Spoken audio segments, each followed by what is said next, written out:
Je suis Géraldine, artiste peintre et un petit peu médecin. Euh, je voulais vous raconter un peu comment et pourquoi la peinture peut changer une vie en fait, et comment elle a changé ma vie finalement, parce que c'est ce témoignage-là que je peux vous apporter. Euh, et donc, j'étais à une période où je commençais à travailler dans le monde du travail, donc de l'hôpital en tant que médecin. C'était compliqué, il y avait plein de nouveautés, plein de nouvelles choses. J'étais un peu en mode repos, un peu déconnecté de moi. Je ne sais pas si vous connaissez ça, genre décérébré. J'étais une tête, j'intellectualisais tout. J'étais dans le challenge, la résolution de problèmes et tout. C'est tout ce que j'aime, hein. Peut-être que ça vous parle. Mais c'est vrai que le corps, bah, ça s'arrêtait là. Je connaissais rien du reste, quoi. Et donc, j'étais vide une fois que je travaillais plus. C'était vraiment ce sentiment d'être pas à ma place une fois que je travaillais plus et que je réfléchissais plus. Et donc là, c'est là que j'ai rencontré la peinture. Et c'est là qu'elle m'a permis de connecter, en tout cas là, à ma main.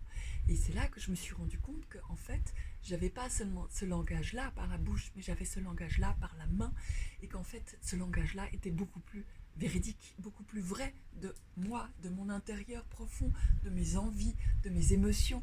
Donc c'est ça en fait, ça a repermis une connexion. La peinture, ça m'a permis de m'ouvrir à mon intérieur, de dialoguer entre l'extérieur et l'intérieur, ou plutôt entre l'intérieur et l'extérieur. Hein.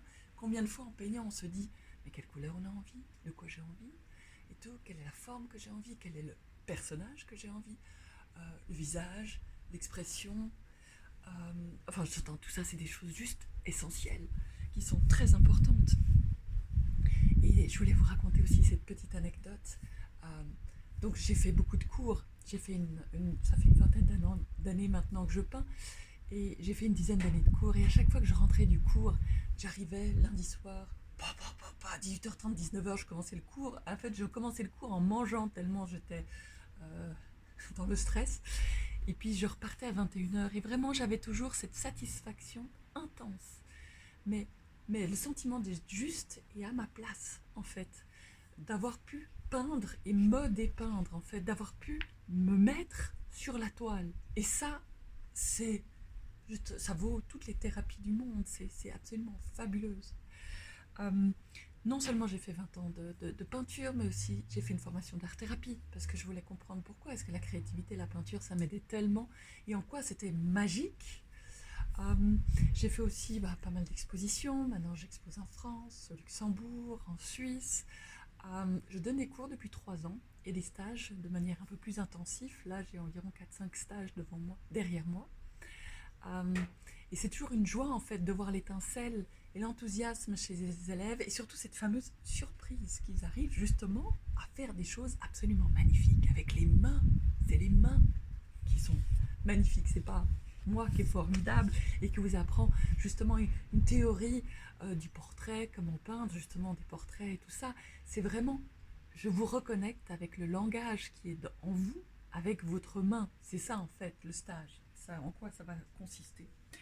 J'avais aussi une petite chose à vous donner comme petit cadeau que je fais des fois. C'était un exercice qu'on avait appris en art-thérapie qui me reconnecte souvent avec mon intérieur, parce qu'on parle souvent du pouvoir des couleurs, hein, et je crois que c'est hyper important. Euh, les couleurs, hein, regardez ce violet avec ce jaune, j'adore, avec le turquoise. C'est une trilogie que j'ai pas mal travaillé sur certains tableaux, mais je trouve la force que ça dégage, c'est absolument formidable. Et d'ailleurs, je la porte assez volontiers. Là, j'ai pas de jaune sur moi, mais presque, on aurait pu, hein, juste là, ouais. Euh, et donc, en fait, parfois, je m'allonge sur mon lit, je ferme les yeux et j'imagine que j'inspire une couleur. Souvent, c'est de la couleur moutarde. J'aime beaucoup cette couleur. De plus en plus, je suis aussi fan du vieux rose ou bien du rose saumoné. Cette couleur aussi, j'aime beaucoup. Hein, ça rappelle un petit peu cette couleur-là, en fait, de visage, de teint. Euh, et en fait, j'imagine qu'elle coule à l'intérieur de moi, la couleur. Et à la limite, si vous y arrivez, que vous êtes un peu habitué à ce genre de processus, imaginez que toutes les choses négatives, les choses peut-être grises, noires, brun foncé, bleu foncé, sortent par le nez à l'heure de l'expiration. Hein, donc on inspire une couleur, on la fait circuler jusqu'aux orteils, et après on prend toute l'autre couleur qu'on veut plus, et Et ça, pendant 5 minutes, vous verrez, l'apaisement est présent. Le ventre fait des borborées, tout est content, tout est juste satisfait. Vous pouvez relâcher vos muscles et vous vous sentez juste bien. Dans la prochaine vidéo, je vais vous montrer ce que je vous propose exactement comme module d'apprentissage lors de ce fameux stage en ligne pour apprendre à peindre des portraits. Et je vous expliquerai tout ça plus en détail. Merci Filmals, merci beaucoup. Vous m'excusez, je suis en Alsace, tout près de la région allemande, et je travaille aussi en allemand, donc des fois j'ai des formulations allemandes. Merci Filmals. Et si vous avez un petit commentaire, si vous avez n'importe quoi, une question, n'hésitez pas, répondez-moi par mail, avec ce message. Voilà, je suis à votre disposition, je lirai.